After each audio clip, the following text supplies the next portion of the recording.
Hello viewers and welcome to Lord Juugatsu Plays It Moves.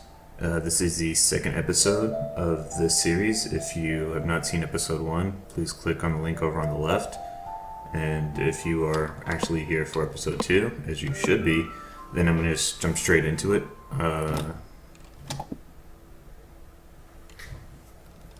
Now, the last time, the door is formally shut. Last time I left off, the banner on the log pole is too old and torn to make out details. The basic plot, a huge skull. Jeez, I forgot you can interact with like everything here. Banner on the log pole is too old and torn to make out details. But just real quick before I continue on. So far the basic plot of what we've seen so far in the first 2 chapters is that your protagonist is narrating events from when he was 8 and just started sleeping in a room by himself. Every night since he started doing that, he's been having these nightmares with this kind of stuff going on. Like, look at that skull. And he fears that there's something kind of like reaching out at him even when he's awake. But I'm only in chapter 3 so far.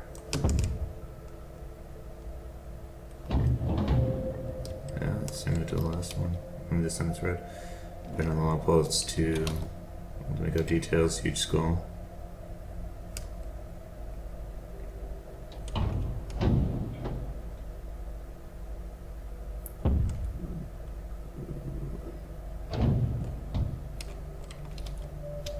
Been on the long bolts, too old and torn to make out details.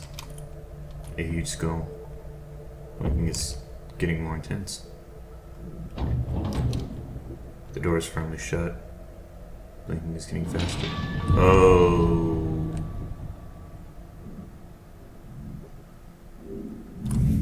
Sorry, let me get the mouse out of the way. One thing this game has been doing very well is the whole MP. Oh, shit. Some kind of Vulture. I turned up the volume a little bit from the last one, or at least I believe I did. A picture of some kind of green landscape. The picture is in too bad shape to make out any details.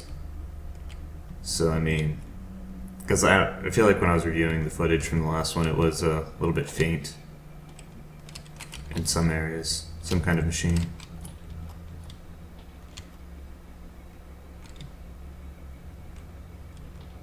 That machine again.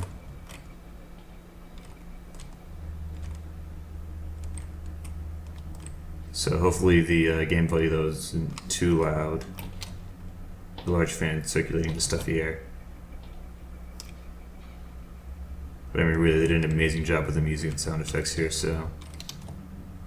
Looks almost like the lights on the runways at airports. Looks almost like the lights on the runway at airports.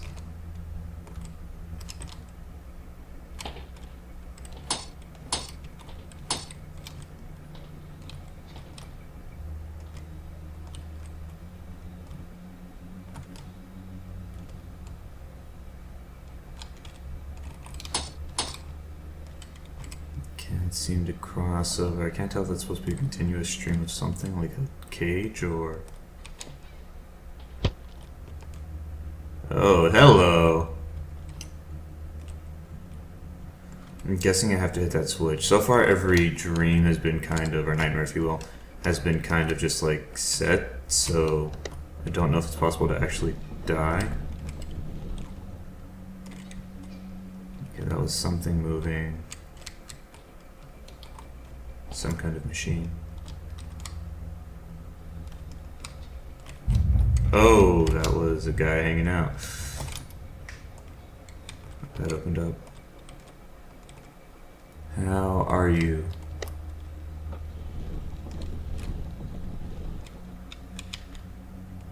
Okay, I think I see what I'm supposed to be doing. Yeah, those bars that were previously blocking doorways must be going down. So, just gotta find out which ones I'm opening so I can go to them. Okay, that one's... Oh, there's a switch down there. That might be the one I unlocked.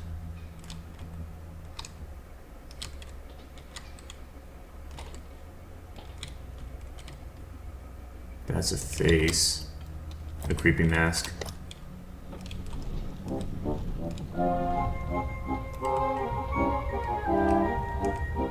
No, there's no another face.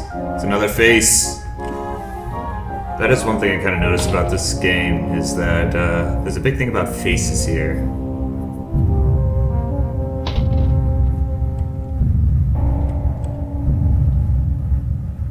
In the first... Oh god, the face is right in front of me. Oh, it's a mask. I gotta walk past it, don't I?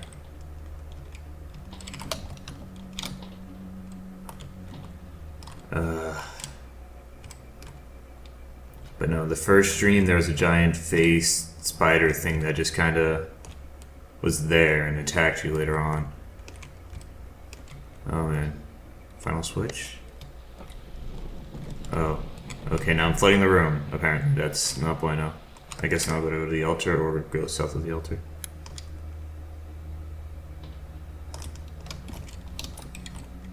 But the first one, there's like a spider guy who is just like a face with spider-esque limbs. The second dream, you kept walking through these like this alleyway tunnel situation. I can't interact with that, which is probably a good thing. And then it woke up. Star guy.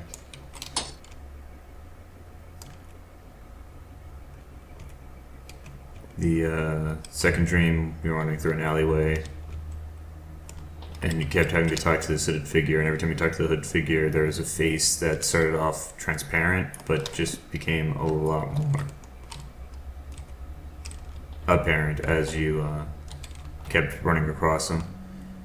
So this one has a mask, that face there, and it looked like just a pile of heads. So it just seems to be a very prominent thing about faces. Oh, here we go.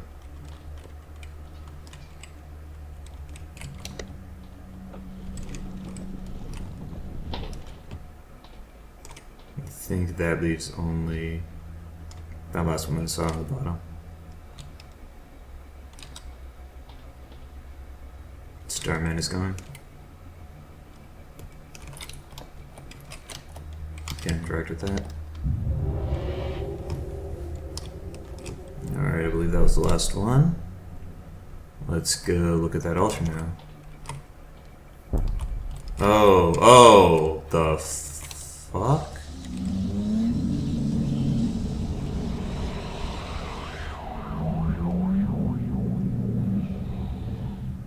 The fuck? It's funny how certain words can remain hidden from your mind, no matter how blatant or obvious they are. One word came to me that night, lying there in darkness, alone, frightened, aware of a rotten change in the atmosphere, a thickening of the air as if something had displaced it. As I heard the first casual twists of the bedsheets below, the first anxious increase of my heartbeat at the realization that something was once again in the bottom bunk, that word, a word which has been sent into exile, filtered up through my consciousness, breaking free of all repression, gasping for air, screaming, etching and carving itself into my mind. Ghost. As this thought came to me, I noticed that my unwelcome visitor had ceased moving. The bedsheets lay calm and dormant, but they had been replaced by something far more hideous. A slow, rhythmic, rasping breath heaved and escaped from the thing below. I could imagine its chest rising and falling with each sordid, wheezing, and garbled breath. I shuddered and hoped beyond all hope that it would leave without appearance. The house lay, as it had the previous night, in a thick blanket of darkness. Silence prevailed, all but for the perverted breath of my, as yet, unseen bunkmate. I lay there terrified.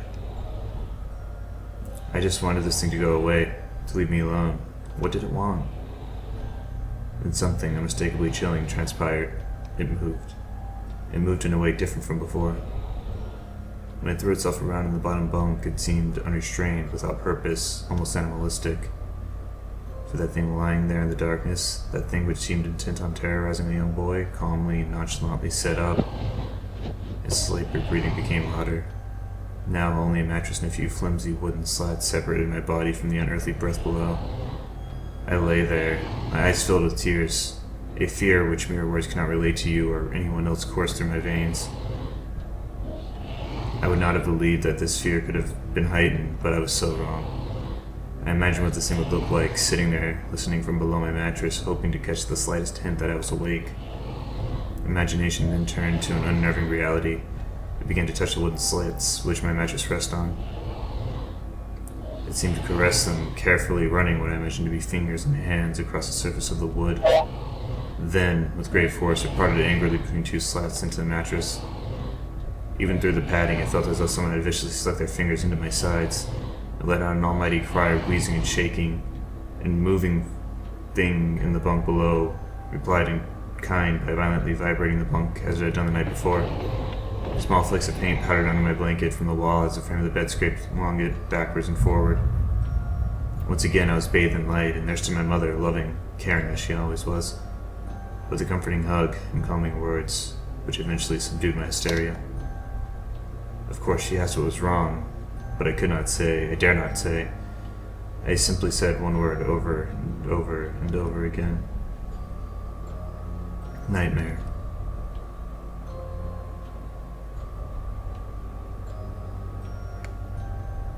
This pattern of events continued for weeks, if not months. Night after night I would awaken to the sound of rustling sheets. Each time I would scream so as not to provide this abomination with time to prod and feel for me. With each cry the bed would shake violently, stopping with the arrival of my mother, who would spend the rest of the night in the bottom bunk, seemingly unaware of the sinister force torturing her son nightly. Along the way I managed to feign illness a few times and come up with other less than truthful reasons for sleeping in our parents' bed, but more often than not I would be alone for the first few hours of each night in that place, the room where the light from outside did not sit right, alone with that thing. With time you can become desensitized to almost anything, no matter how horrific. I'd come to realize that for whatever reason, this thing could not harm me when my mother was present. I'm sure the same would have been said for my father, but as loving as he was, waking him from sleep was almost impossible. Waking me, on the other hand, was no trouble at all, thanks to the nightmares.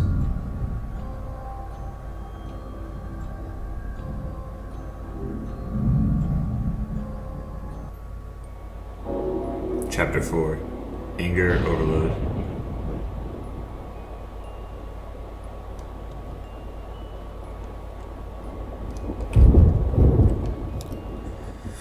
Whew! Shit got real. Can't come to it. The painted glass depicts some religious man, I guess. A hook hangs from the wall. A piece of meat hangs to dry from it.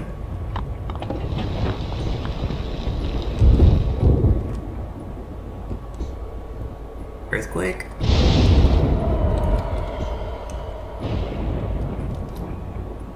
The painted glass depicts some religious man, I guess.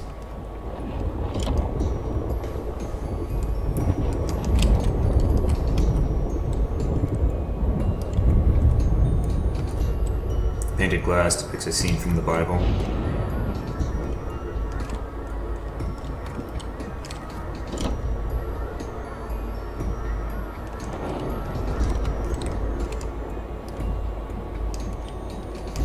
I'm not gonna fuck with that spider. Various jars with disgusting stuff inside. Various jars with disgusting stuff inside.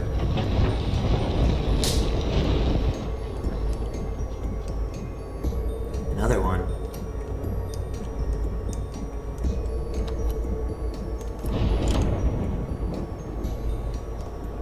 Ooh, ho, ho, ho, ho, ho. A big pool. But I'd rather not use it. I agree. Fuck that noise.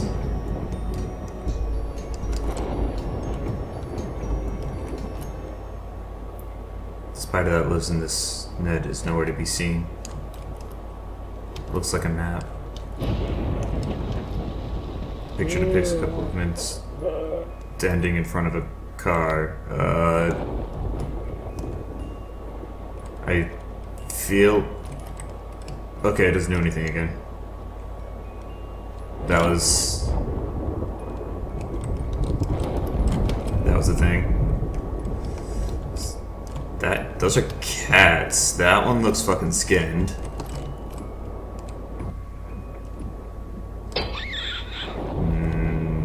fucking spider. I'm waiting for it. Now I gotta go back and talk to the...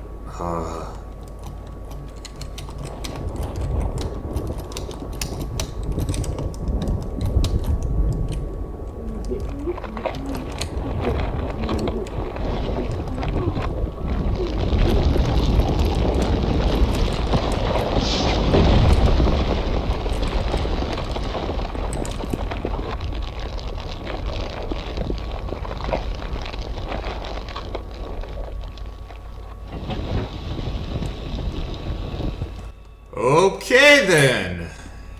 That happened.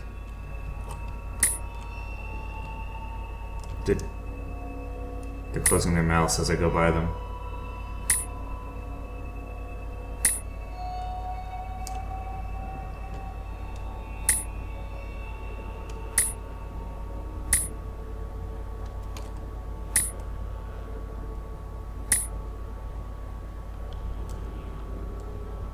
Okay. So if nothing happens one more time after this, then I'll try walking back to the left, because it... Oh, their mouth's already closed. Golden rule of 3, I guess. I can go back.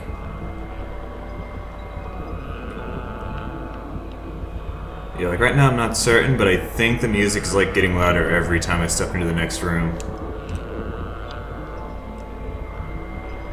Or at the very least it suddenly feels a lot more apparent to me. God, I love what they do with this game soundtrack. That is so unsettling in the best kind of way.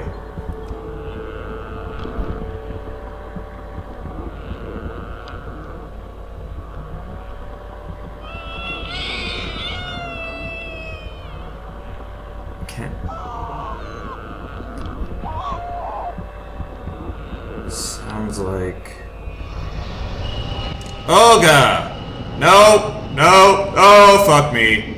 Fuck me. Oh, god damn it. Oh, fuck me. Fuck me. Fuck me. No! No! No!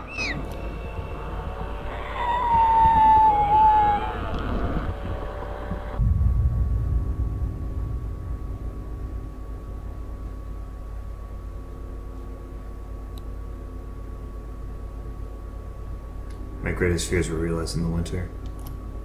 The days grew short and the longer nights merely provided that wretch with more opportunities. It was a difficult time for my family. My grandmother, a wonderfully kind and gentle woman, had deteriorated greatly since the death of my grandfather. My mother is trying her best to keep her in the community as long as possible.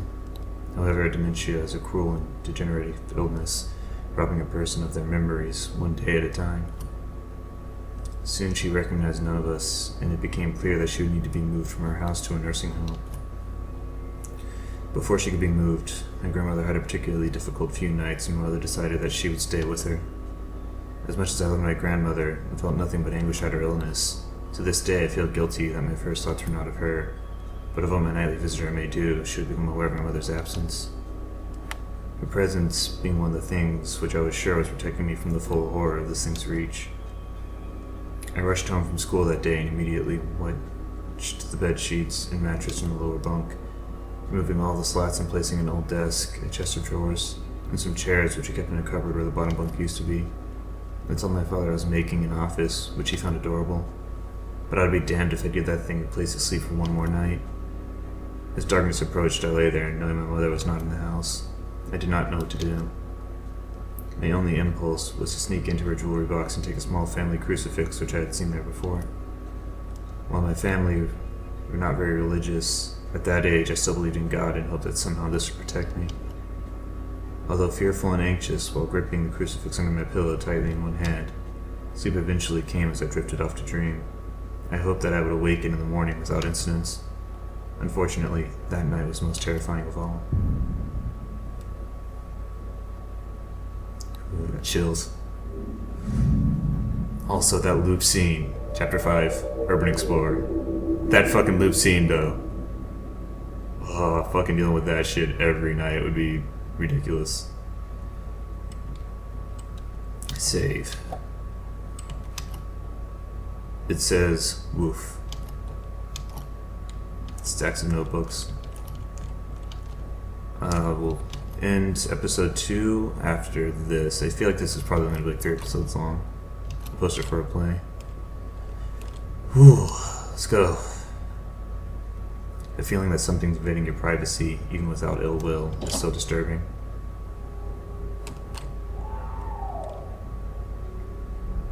Someone's excited about. Oh. Okay then. You are good. A bunch of school books, someone's backpack. The clock has stopped.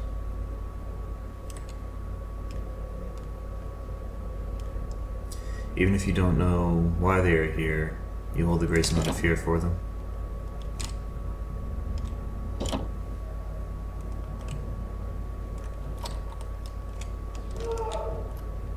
A bathtub in the middle of the classroom. An old picture of what seems to be a religious man and woman. It's a triceratops. A stack of comic books. A bunch of school books. The sound of screams are awful. They're even worse when they're your own. The newspaper article is too much to read. Is that another hole in the floor? Oh god, why did it go? Oh god! Please no. Okay. Oh. This will probably be one of the, yeah. You guys don't get a webcam, but at most you just see like unsettled faces of me. A writing desk with some school material on it. A writing desk with some school material on it. A writing desk with some school material on it. Big filing cabinet. It looks like I can go behind here. Looks like there's nothing inside. Various books that look like they would be hard to read.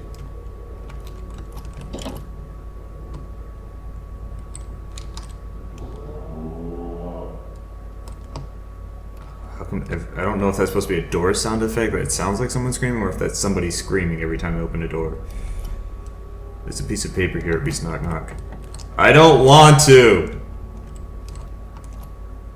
Pile of mattresses dirty and worn out. I can push them off the edge because I already know I have to jump. I can fucking sense the jumping. Oh, god damn it. Fuck me. Oh, whatever.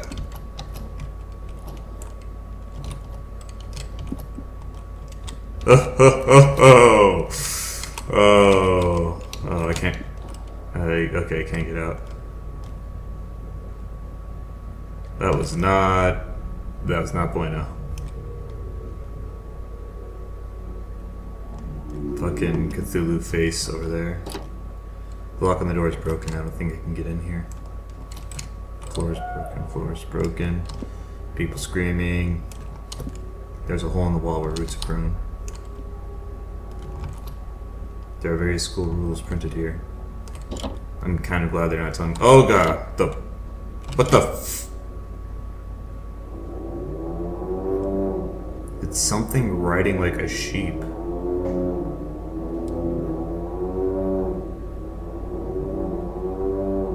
School, which I don't know if I'm supposed to go up there or not. Do I want to go up there? Do I want to go up there?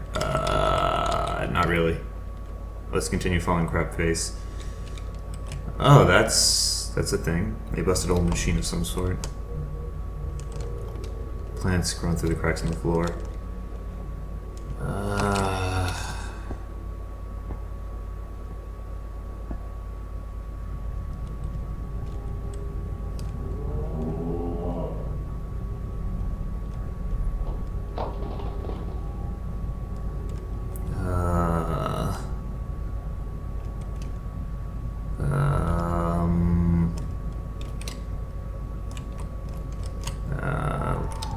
Oh god, I just went down the wall with someone screaming.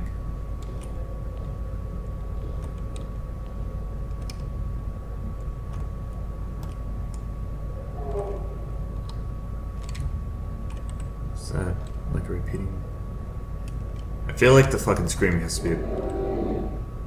be a clue. I don't even know which screaming I should be going for, because going for screaming just sounds like a terrible concept.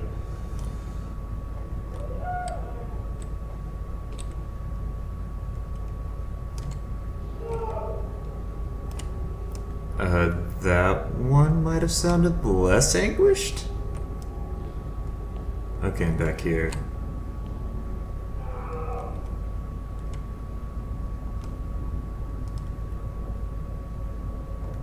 Okay, so going up the left brings me to that room. Going up the left brings me here, which seems to be a little bit different, I think. It's not as flat. Okay, so let's try right. Then right again.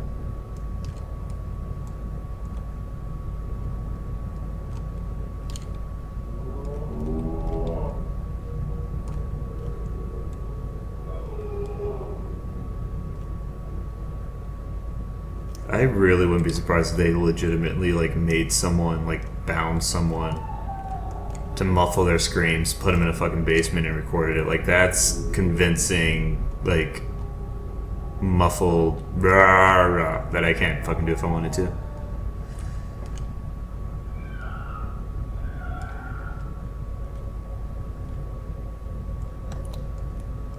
Wait, it's getting lighter.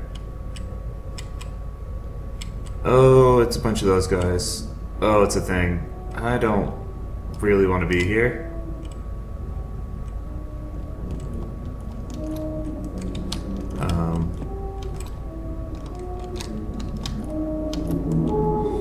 Well, rip. Rest in peace, me.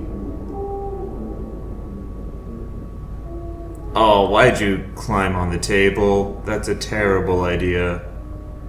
They're gonna dissect you.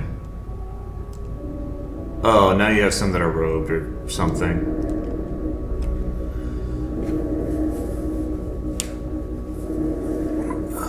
Do I have the ability to not be killed?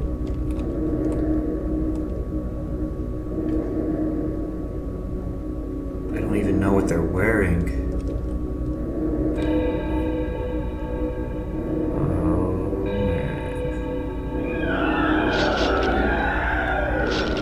That sounds bad. That sounded bad.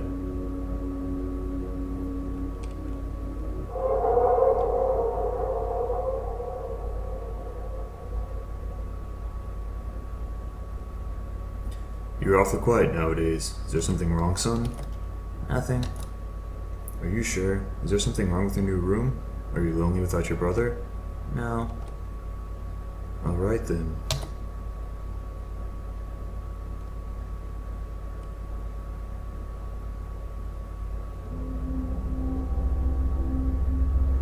I gradually woke gradually.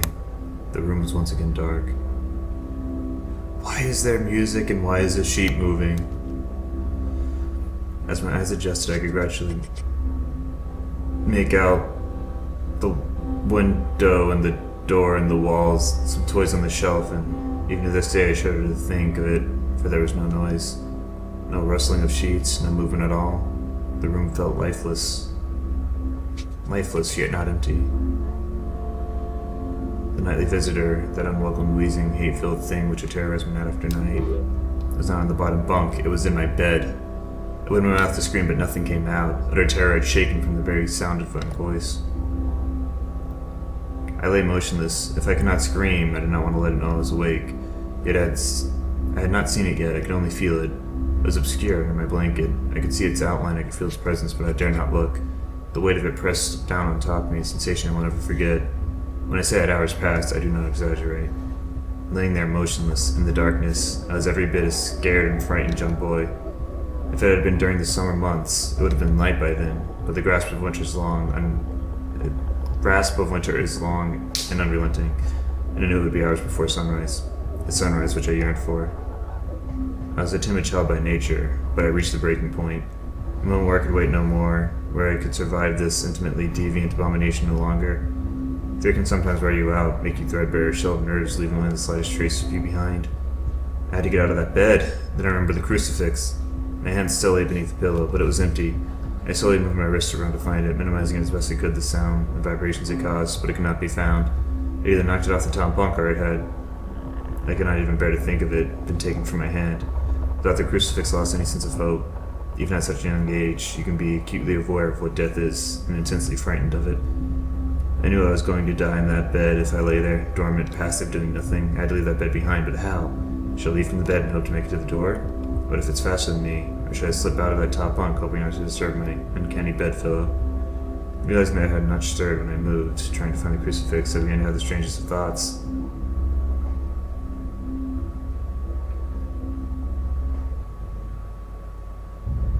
Chapter 6. The Abyss.